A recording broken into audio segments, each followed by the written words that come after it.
Hi friends, இப்போ பாருங்கள் நம்ம வந்து குஸ்கா செய்ய போகிறோம்.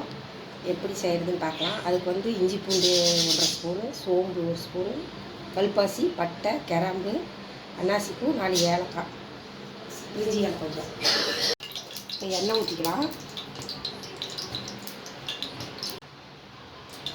இப்போ வந்து பிரியாணினா அன்னாசிப்பூ, ஏலக்காய் 4, கிராம்பு ஒரு 5, பட்டை, கல்பாசி, சோம்பு கொஞ்சம்.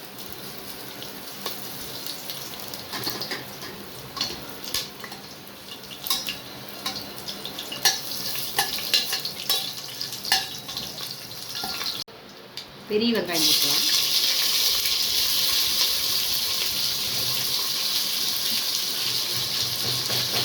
பச்சை மிளகாய் 2,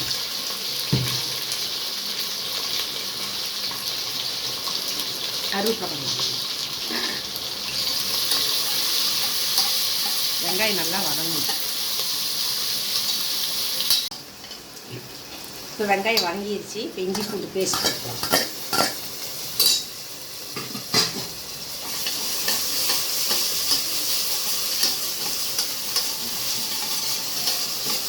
இப்போ இஞ்சி பூண்டெல்லாம் நல்லா வதங்கி வந்துடுச்சு. இப்போ வந்து புதினா போட்டுக்கலாம்.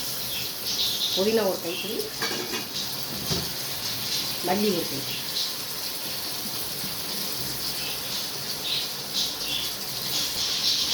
இது நல்லா வதங்கணும்.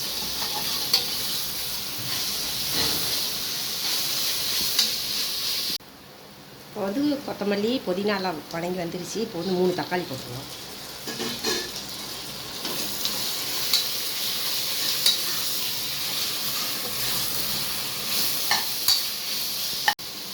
உப்பு போட்டுக்கலாம்.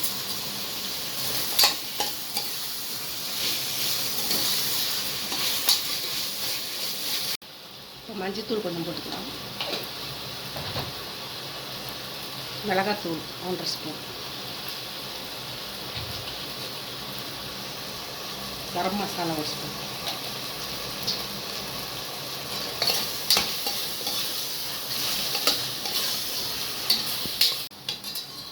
வதங்கிடுச்சு. இப்போ அரிசி போட்டுக்கலாம். 1.25 டம்ளர் அரிசி.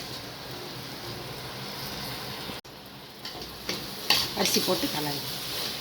இந்த மாதிரி அரிசி போட்டு ஒரு கலர் போட்டோம்னா கொஞ்சம் நல்லா மசாலாலாம் அதில் அரிசியில் இதாகிடும்.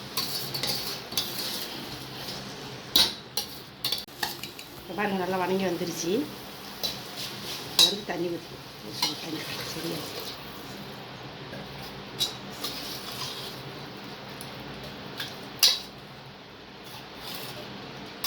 கொதி வந்தோடனே மூடி போட்டு 2 விசில் விட்டு இறக்கிடணும். இப்போ பாருங்கள் கொதி வருது. குக்கர் மூடி போட்டு மூடி வச்சு 2 விசில் விட்டு 2 விசில் வந்து ஆஃப் பண்ணி. இப்போ 2 விசில் வந்து ஆஃப் பண்ணியாச்சு. எப்படி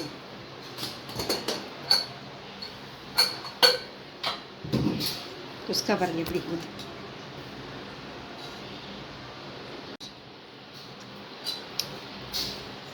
பாருங்க குஸ்கா தயாராகிடுச்சு. சூப்பரான குஸ்கா ரெடி. பாய் வீட்டு குஸ்கா பிரியாணி மாதிரி சாப்பிட்ற மாதிரியே இருக்கும். இந்த மாதிரி நீங்களும் செஞ்சு பாருங்கள் எப்படின்ட்டு. செஞ்சு பார்த்துட்டு லைக் பண்ணுங்கள், சப்ஸ்கிரைப் பண்ணுங்கள். வாங்க சாப்பிட்லாம். பாய்.